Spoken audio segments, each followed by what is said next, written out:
I didn't want to go on that trip. Let me start there. My dad, Greg, had been pushing for this bonding experience through South America for months, and every part of me screamed no. But saying no to him always came with a price: guilt, manipulation, sometimes even silence for weeks. So I said yes. I figured maybe, just maybe, it would be different this time. Spoiler, it wasn't. He framed it as this big father-son adventure. Said he wanted us to make memories, reconnect, all those buzzwords you hear in therapy commercials. And I'll admit, there was a tiny part of me that hoped for that too. It had been years since we had a real conversation that didn't feel like a business transaction or a guilt trip. He changed after the divorce, not overnight, but in small ways that stacked up over time, buying flashy things, name-dropping people at every dinner, talking more about what he had than how he felt. The man who used to read me stories before bed was now someone who always needed to be the most interesting person in the room. Still, I packed my bag, booked the flights, and transferred money into the shared travel fund. I did everything I could to make it easy. The plan was to start in Rio, work our way down to Buenos Aires, then through the Andes. It sounded incredible on paper, but deep down, I was already bracing for impact.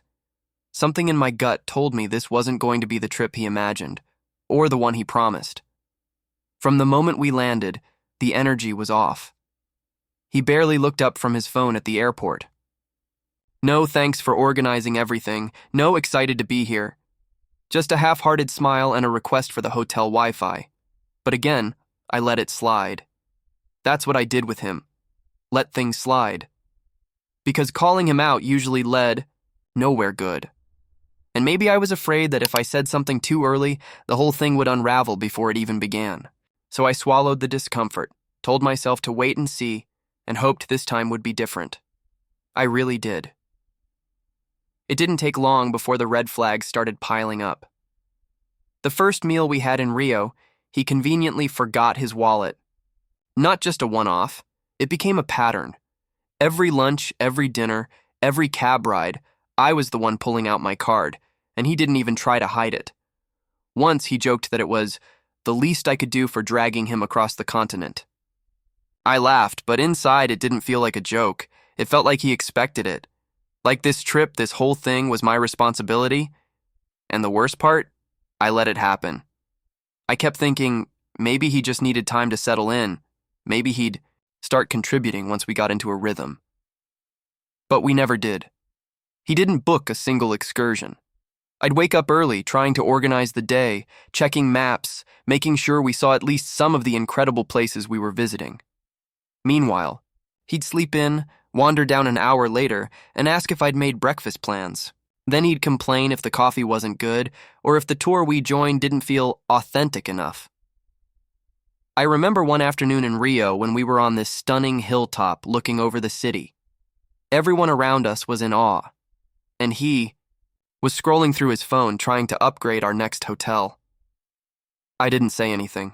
I just stood there, quietly watching him scroll past the moment. That's how it always was, me adjusting, him drifting. By the time we reached São Paulo, I was already calculating how many days were left. I started counting meals, rides, entrance fees, quietly tracking how much I was spending just to keep this trip moving. And it wasn't about the money, not entirely. It was the assumption, the way he made it feel like it was my job to fund his version of a healing journey. He'd talk to strangers about how we were reconnecting, how proud he was that I planned everything. But behind closed doors, he never once said thank you. He just kept taking, and I kept covering the cost, not just financially, but emotionally too. It was exhausting, and I hadn't even hit my breaking point yet. The breaking point came in Buenos Aires. We'd been in the city for 2 days, and the routine hadn't changed. Me handling everything, him cruising through it all like some entitled guest on a guided tour. That morning I booked a food tour I thought he'd enjoy.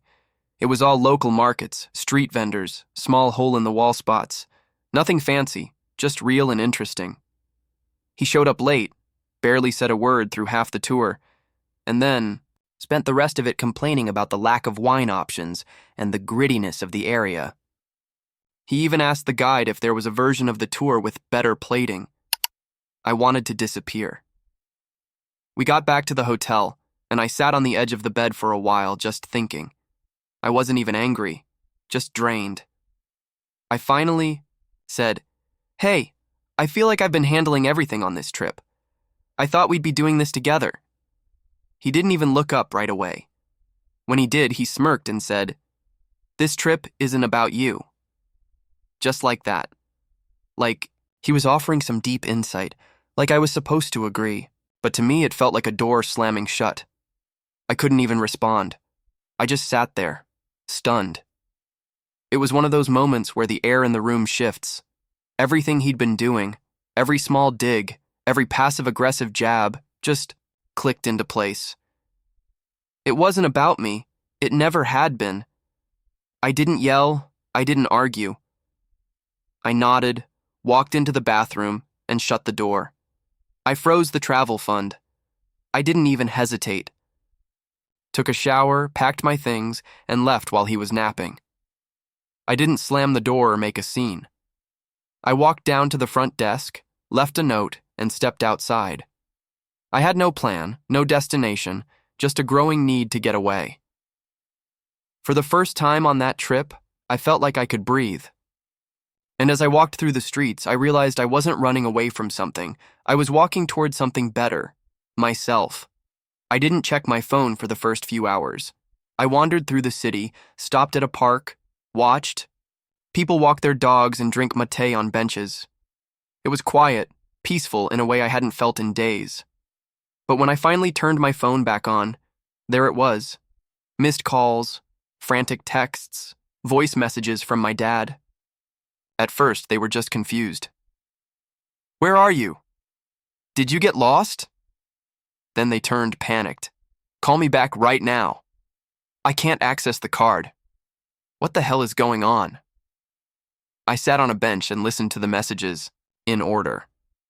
The shift in tone was dramatic, from casual concern to desperation. There was even one where he sounded genuinely scared, saying he didn't have enough cash for dinner and asking me to fix the card situation. I didn't respond right away. I wasn't trying to be cruel. I just didn't have anything left to give. I needed a pause, a full stop. For so long, I'd been the one fixing things, calming him down, smoothing over the edges. But not this time. That phrase, "This trip isn't about you," kept looping in my head like a broken record.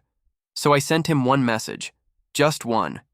It said, "You said this wasn't about me, so I'm making it about me now."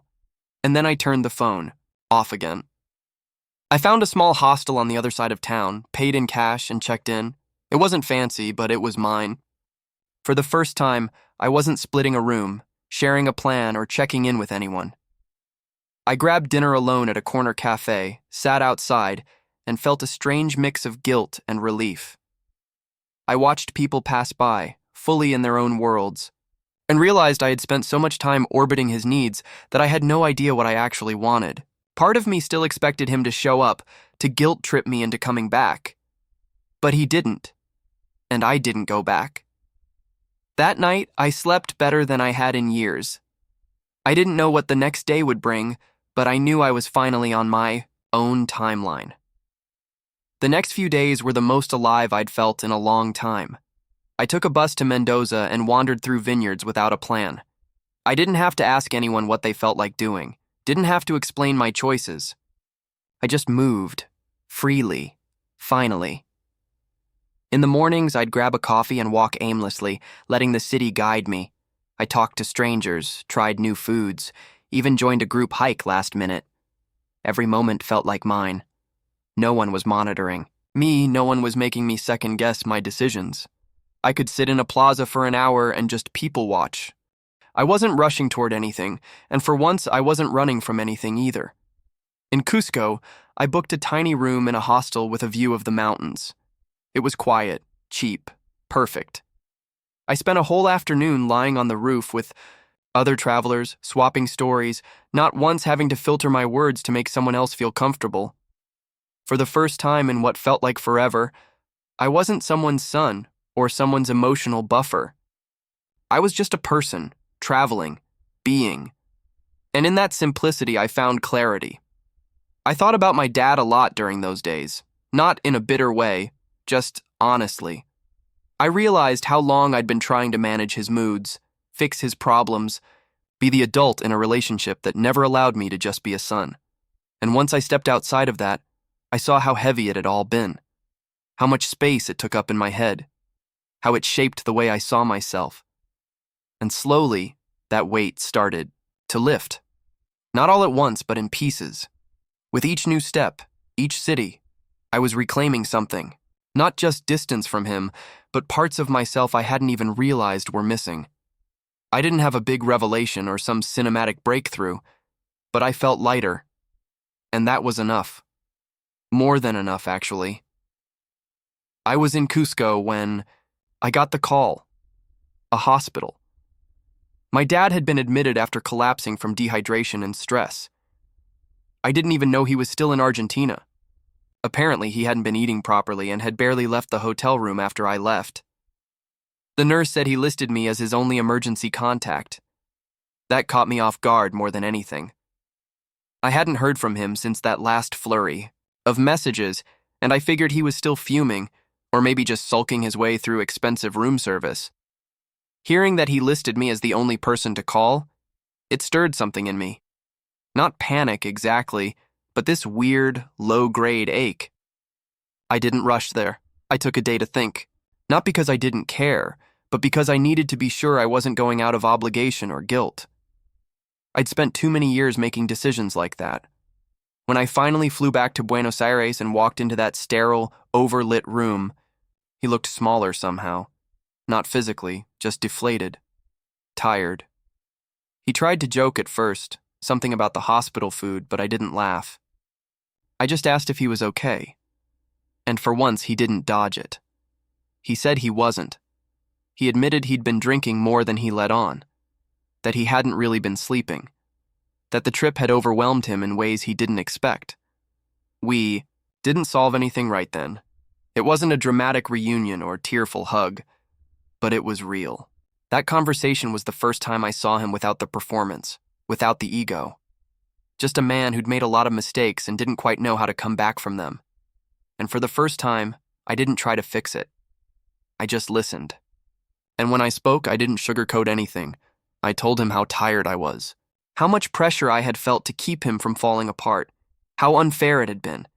And he didn't interrupt. He didn't deflect. He just nodded, quietly. That was the shift. Not forgiveness, not closure, just truth.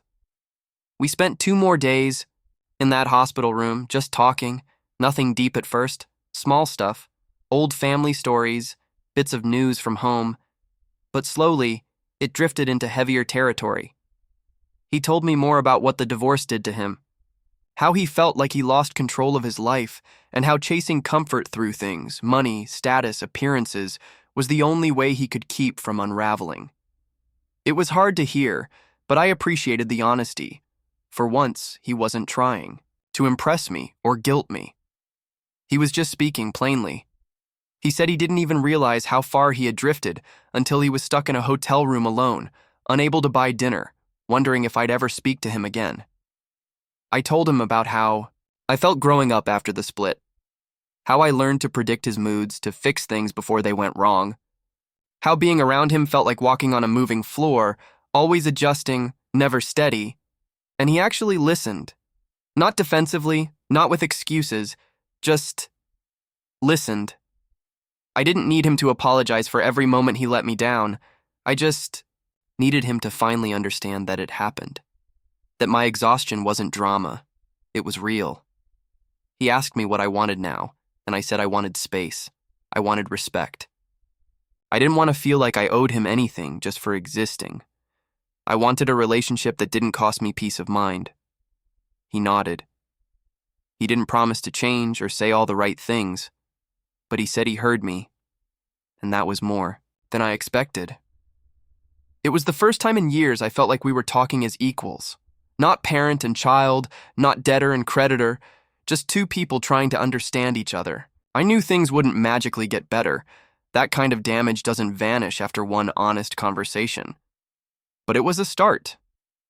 Not toward closeness necessarily, but toward clarity.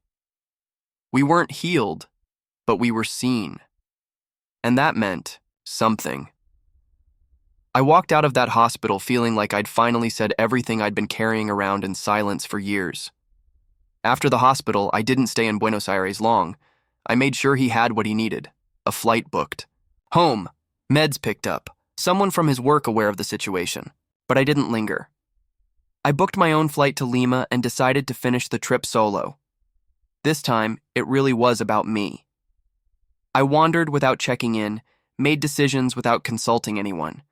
I sat on beaches, climbed hills, and journaled. At night. Not about him. About me. About what I wanted moving forward. I wrote down the kind of relationships I wanted, the kind of life I was building, and the things I'd stopped doing just to keep other people comfortable. Each day felt lighter than the last. I wasn't living around someone else's expectations. I wasn't shrinking to fit back into a dynamic that never worked for me. I was just existing, fully and freely. Back home, things didn't magically fix themselves. My dad and I didn't suddenly become close, but something had shifted.